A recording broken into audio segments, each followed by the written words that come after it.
La timidité, la pudeur, le stress face à la sexualité, comment faire?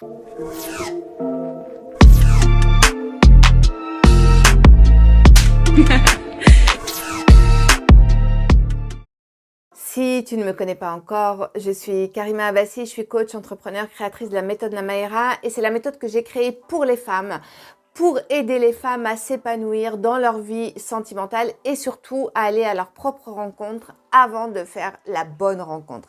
Et si tu as envie aujourd'hui de reprendre ta vie sentimentale en main, tu as envie de comprendre ce qui se passe, pourquoi ça ne fonctionne pas, qu'est-ce qui ne marche pas, je t'invite tout simplement à prendre un rendez-vous grâce au lien qui est juste en dessous de la vidéo. C'est un rendez-vous qui est gratuit, qui est offert sans engagement avec moi ou avec Laura et ça va être vraiment un moment important pour toi où on va parler de tout ça, on va mettre de la lumière, on va donner un plan d'action et voir si on peut t'aider, bien évidemment. En tout cas, tu repartiras avec forcément de la conscience et de la clarté. Et puis surtout, pense à t'abonner, pense à liker, pense à partager, à laisser tes commentaires. J'ai eu envie de faire cette vidéo parce que j'ai déjà fait une autre vidéo sur ce que veulent les hommes, les 3 choses que veulent les hommes et je sais qu'il y a eu quelques réactions.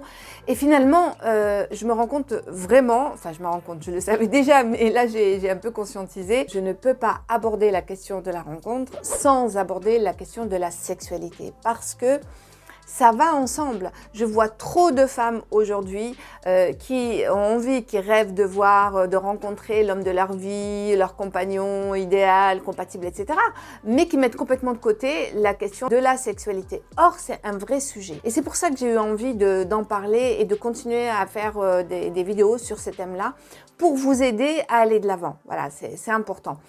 Alors, peut-être que tu vas pas te reconnaître dans cette situation, auquel cas la vidéo n'est pas faite pour toi, mais peut-être que c'est le cas, alors écoute jusqu'au bout. Cette question de timidité, stress par rapport à la sexualité, pudeur par rapport à la sexualité, je vois des femmes aujourd'hui qui ne sont pas à l'aise avec ça et qui appréhendent la rencontre parce qu'elles appréhendent le moment d'intimité et elles appréhendent pour plein de raisons que je vais développer pendant la vidéo. La première chose qui vient, c'est j'aime pas mon corps, je me sens pas bien dans mon corps, j'ai honte de mon corps, j'appréhende le moment de me mettre toute nue, ou ça peut être aussi les hommes ils pensent qu'à ça, ils sont trop portés sur ça, et moi je suis plus dans la spiritualité, c'est pas trop mon truc, ou pour d'autres raisons. Bon, enfin voilà, je vais pas énumérer les raisons là parce que je vais les développer tout à l'heure, mais c'est les premières choses comme ça qui viennent. Mais c'est beaucoup plus profond que ça en réalité. Quand on ressent peut-être un sentiment de pudeur ou de la timidité, voire même du stress, en fait, ça ne parle pas de l'autre, ça parle de soi. Et en vérité, quand on a un blocage au niveau de la sexualité, c'est pas l'autre qui nous bloque, et c'est vraiment ça que j'aimerais que vous compreniez. C'est d'abord, c'est réellement une problématique quant à l'expression de soi. Parce que la sexualité, ça parle de soi avant que ça parle de quelqu'un d'autre. Ça parle déjà de moi, de qui je suis, où j'en suis de mes pensées, ça parle de mon vécu, ça parle de ce que je ressens, ça parle de mes peurs, de mes Vraiment, ça parle de ça. Parce que timidité, c'est quoi? Quand on est timide, c'est qu'on n'ose pas faire quelque chose. Quand on a de la pudeur, c'est qu'on ressent de la honte à faire quelque chose ou à montrer quelque chose. Donc, je n'ose pas être moi-même dans la sexualité. J'ai peut-être honte aussi de ce que je vais montrer de moi dans la sexualité, aussi bien d'un point de vue émotionnel que d'un point de vue corporel. Donc tout ça, ça parle de soi en réalité. Parce que qu'est-ce qu'on fait quand on a peur de ça? C'est que on se met déjà en fait à la place de l'autre. On imagine déjà ce que l'autre pense, mais on imagine ce que l'autre pense par rapport à ce que moi je ressens ou je pense consciemment ou inconsciemment. Et le stress, le stress c'est un résultat aussi, ça me stresse parce que tout ça et donc je vais fabriquer voilà un certain nombre du cortisol, c'est vraiment l'hormone du stress. Et là, qu'est-ce qui se passe dans ce cas-là?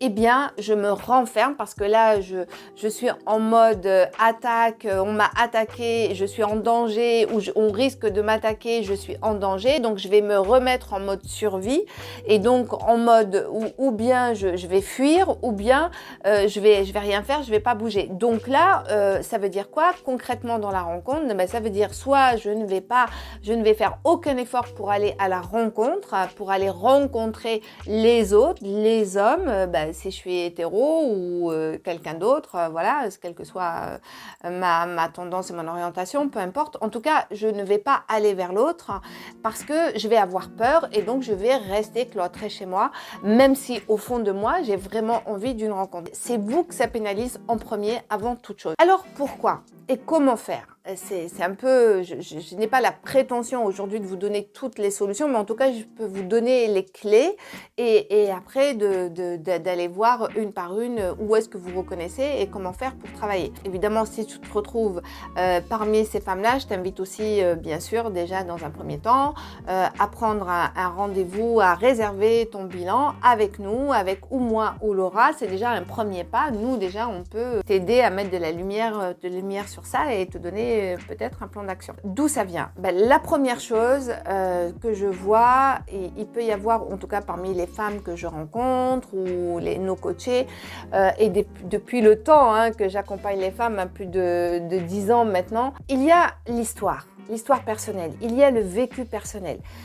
Si j'ai vécu des expériences traumatisantes, si j'ai été agressée directement ou indirectement, parfois l'agression elle se fait ne serait-ce que d'un point de vue verbal. C'est pas forcément une agression physique, ça peut être aussi morale, physique, une atteinte à soi. Je vois par exemple beaucoup de femmes, et ça a été mon cas, qui voilà, jeune, quand t'es jeune, t'es sexy, t'es jolie, etc. et t'es pas très consciente, donc t'as une certaine attraction naturel et au bout d'un moment de voir que les hommes, en effet, tu attires beaucoup d'hommes et des hommes qui te sollicitent au niveau de la sexualité, au bout d'un moment, tu as l'impression que tu n'es que ça, que tu n'es qu'une paire de fesses ambulante ou qu'une paire de seins ambulante. Donc au bout d'un moment, ça pèse sur soi et on développe une espèce de rejet et de croyance. Et on se renferme sur soi. Donc oui, ça peut être vraiment des agressions comme ça, finalement insidieuses, qui se font tout au long d'une vie. Donc ça peut être aussi un vécu avec un partenaire qui vous a fait souffrir, voilà, qui peut-être vous a imposé des choses ou qui vous a maltraité. Ça peut être aussi une histoire familiale. J'ai entendu ça aussi, des jeunes femmes, des femmes qui ont entendu toute leur vie la sexualité, c'est sale, c'est pas bien. Des fois c'est dit ouvertement, mais des fois c'est dit indirectement. Si on t'a pas encouragé, par exemple, à te mettre en valeur, à mettre des robes, qu'on t'engueulait chaque fois que tu te mettais une robe ou que tu mettais une robe un peu courte, on disait, voilà, qu'on te traitait de pute, ça marque, d'accord? Ça marque. Au bout d'un moment, tu développes un certain nombre de croyances, de pensées qui deviennent des certitudes et tu en fais des vérités. Ça devient réellement ce qui va guider toute ta vie dans tes choix de partenaire ou de non-partenaire. C'est ce qui en fait va guider tes choix dans la vie, tout simplement. Ça va te guider soit parce que tu vas aller chercher tout le contraire, soit parce que là tu vas agir en fait par réaction, soit ça va te guider aussi parce que tu vas complètement écouter et être influencé par ce que tu as entendu, donc tu ne vas rien faire, tu vas complètement te renfermer, tu vas pas du tout être ouverte à la sexualité, tu vas être dans le jugement, et ou bien tu vas aussi te renfermer complètement à la rencontre et tu vas carrément presque rentrer dans un espèce de couvent virtuel où tu vas t'enfermer et t'interdire toute chose. La bonne nouvelle, c'est que ces pensées-là, ça se travaille, d'accord? Parce qu'une croyance, il faut déjà partir du principe que c'est le fruit de ton imagination, et comme tout fruit de ton imagination, tu peux l'effacer et tu peux en fabriquer un autre, tu peux créer autre chose, puisque là tu reprends, c'est là où tu reprends en fait le pouvoir sur toi, sur le pouvoir de tes pensées. Oui, c'est possible. Alors si tu n'y arrives pas, réserve ton bilan et on en parle. Qui dit pensée dit émotion, bien évidemment, ça va ensemble. Donc ça veut dire que si tu penses que faire l'amour, le sexe c'est sale, que tous les hommes sont des porcs. Si je ne dis que ça, hein, c'est les choses, les deux croyances qu'on retrouve le plus souvent. Eh bien, il y a des risques que tu rencontres des porcs et que tu rencontres des hommes qui vont t'emmener vers cette sexualité-là. Et en plus, voilà, ça va entretenir chez toi un certain nombre d'émotions. Voilà, c'est là où tu vas avoir de la culpabilité si tu fais quelque chose, de la honte, de la peur, etc., etc. Donc, ça se change. Si tu changes tes croyances, forcément, tes pensées, elles vont changer, bien évidemment. Donc, première chose, comme j'ai dit, la question du vécu de l'histoire. Ensuite, il y a la peur d'avoir du désir. La peur d'avoir du désir, donc ça aussi, c'est lié à ton histoire. C'est lié à l'acceptation de soi. Parce que si on t'a conditionné avec inconsciemment ou consciemment, finalement en t'orientant avec des injonctions qui te disent, voilà, fais plaisir aux autres, c'est égoïste de penser à soi, c'est pas bien d'avoir du plaisir, forcément, surtout quand il s'agit du plaisir charnel, il va y avoir réellement la peur d'assumer ça et de vivre ça. Donc, on va s'en éloigner en fait. Hein, on va le rejeter, on va s'en éloigner. Et ce qui est tout à fait naturel. Dans ce cas-là, là, ça parle de soi. Ça parle réellement du rapport que j'ai moi par rapport à moi et par rapport au plaisir. Et il y a de fortes chances que le plaisir en général soit quelque chose de tabou pour toi, inconsciemment. Et que tu culpabilises dès que tu prends du plaisir, même à manger un morceau de tablette de chocolat ou un gâteau. Donc si tu te retrouves dans la situation, je t'invite à travailler sur ça. Donc là, c'est vraiment un travail profond sur déjà le rapport au plaisir de soi par rapport à soi. Et donc, bon, ça rejoint aussi un petit peu les croyances. Donc là, je t'invite bien sûr à travailler dessus. C'est possible de changer ça, c'est pas une fatalité du tout, donc prends un rendez-vous. Ensuite, la troisième chose, c'est la peur du jugement. Ce que je vois aussi quand les femmes, elles ont peur de la sexualité, et j'ai été cette femme-là aussi, hein, tu as peur d'être jugée, tu as peur de te laisser aller, tu as peur que l'autre te traite d'une fille pas bien, de voir de bitch, de salope. Tout ça, pareil, c'est du conditionnement, c'est par rapport à la morale. Donc, la peur de la jouissance, de l'orgasme, de l'expression, d'être déformée, de pas être belle, etc., etc. La peur aussi qu'on juge peut-être ton corps, qu'on te trouve trop maigre, trop grosse, pas assez ceci, pas assez cela. Je vois beaucoup de femmes qui me disent ça. Oui, mais j'ai peur, Karima, j'ai peur de ne pas être désirable, j'ai peur de ne pas plaire. On peut travailler sur ces questions-là parce que si tu es plus dans la projection de ce que l'autre peut penser de toi, tu es complètement foutu. Oui, bien sûr, chaque corps est différent, chaque corps a sa particularité et tout le monde n'aime pas les mêmes corps, on n'est pas tous attirés par les mêmes choses et c'est normal. Mais si celui qui n'aime pas ton corps n'aime pas ton corps, c'est pas un problème, il y en a d'autres. Mais ça, c'est la limite, c'est secondaire, d'accord? C'est un tout. D'abord, je pense qu'un homme, même si j'ai dit dans une de mes vidéos qu'un homme, la première chose qu'il regarde, c'est évidemment le physique, mais comme toi aussi tu regardes le physique. Donc il regarde d'abord l'ensemble, ce que tu dégages de ce physique-là. Hein, c'est ça aussi. Il y a l'esthétique, bien sûr, il y a la plastique, mais la plastique, l'esthétique, ça il y a des critères. Il y a des hommes qui aiment les petits seins, des gros seins, des petites fesses, des grosses fesses. Les femmes plates et maigres, t'en as d'autres qui préfèrent des femmes qui ont des rondeurs et qui sont féminines. Donc ça, c'est pas un souci, ça. Ok. Par contre, ce qui est important, c'est que si toi tu n'aimes pas ton corps, eh bien ça va être problématique parce que l'autre, il risque aussi de ne pas l'aimer parce que tu vas lui renvoyer quelque chose de négatif en fait. Tout ça finalement, ça parle de quoi?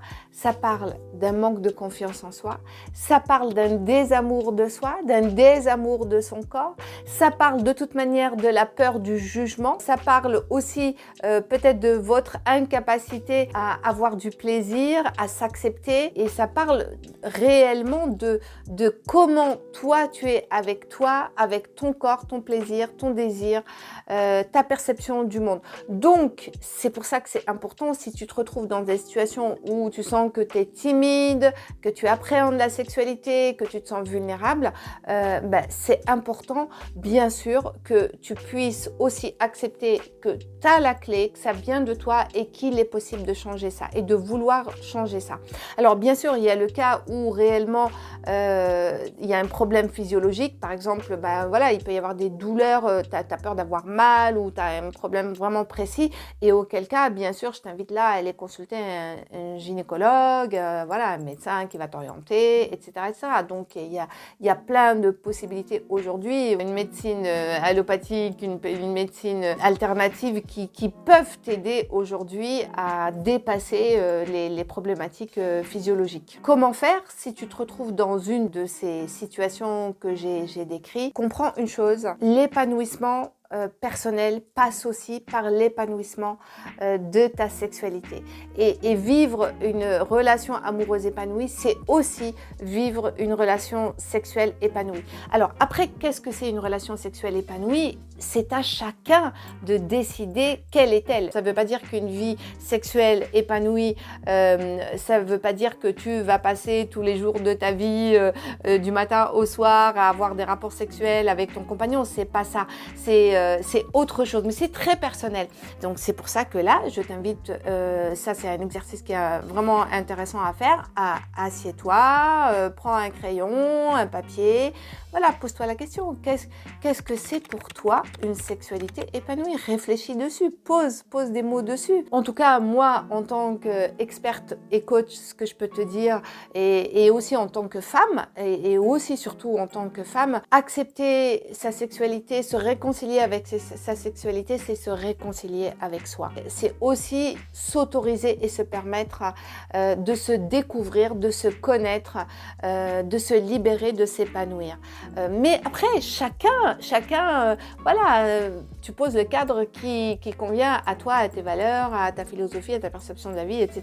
Donc c'est très personnel. Mais en tout cas, ce que je préconise, c'est d'être à l'aise avec ça. Comment faire? C'est déjà d'arrêter de rejeter tout ça, hein, toute cette sexualité-là, l'idée de la sexualité dans la rencontre, etc. Sache choisir avec qui tu entames une relation et à quel moment tu décides de passer ce cap-là.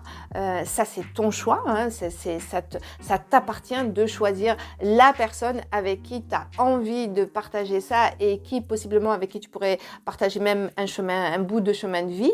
Si toi, tu n'as pas envie de vivre une sexualité débridée, et c'est pas ce que je conseille forcément, hein, bien évidemment, ou voire même de vivre librement ta sexualité, mais ça, tu as le droit. Je porte pas de jugement, c'est vraiment à chacune de faire le choix de comment tu as envie de vivre ça. Alors, ce qui est important, c'est de se reconnecter à son corps, d'érotiser son corps, hein, voilà, de retrouver un certain érotisme avec son propre corps. Alors, comment tu le retrouves? Déjà, ne confonds pas érotisme et pornographie, ça n'a rien à voir, d'accord? L'érotisme, c'est de rendre ton corps désirable, et déjà, rends-le désirable pour toi. Apprends à aimer chaque partie de ton corps, n'aie pas peur de te toucher, de toucher toutes les parties de ton corps et de parler à ton corps. Honore-le déjà. Ne passe pas devant la glace en fermant les yeux ou en mettant un peignoir, quelle que soit ta forme, tes kilos, etc. Apprends déjà à aimer ton corps. Et puis, donc, travailler la confiance en soi, bien sûr, l'estime de soi, se libérer de toutes les croyances et puis apprendre à lâcher prise, hein, tout simplement. Parce que probablement, si tu es dans le contrôle dans ta sexualité, il y a de fortes chances que tu sois dans le contrôle aussi dans ta vie. Alors, si c'est ton cas, viens nous voir. Si tu as les deux mains prises, tu ne peux rien attraper d'autre. Donc, pour attraper quelque chose d'autre, tu es obligé de lâcher quelque chose. J'en ai fini avec cette vidéo. Surtout, n'oublie pas l'exercice d'écrire sur ce que c'est qu'une sexualité épanouie pour toi. N'hésite pas à partager, à prendre rendez-vous, à cliquer sur le lien en dessous, à liker, à t'abonner, bien sûr, et à venir à notre rencontre. Parce que ce jour-là, le jour où tu vas nous rencontrer, il y a de fortes chances que ce soit le début d'une nouvelle vie. Et nous, c'est ce qu'on aime chez Namaera. On aime créer des nouvelles vies. Je te dis à bientôt.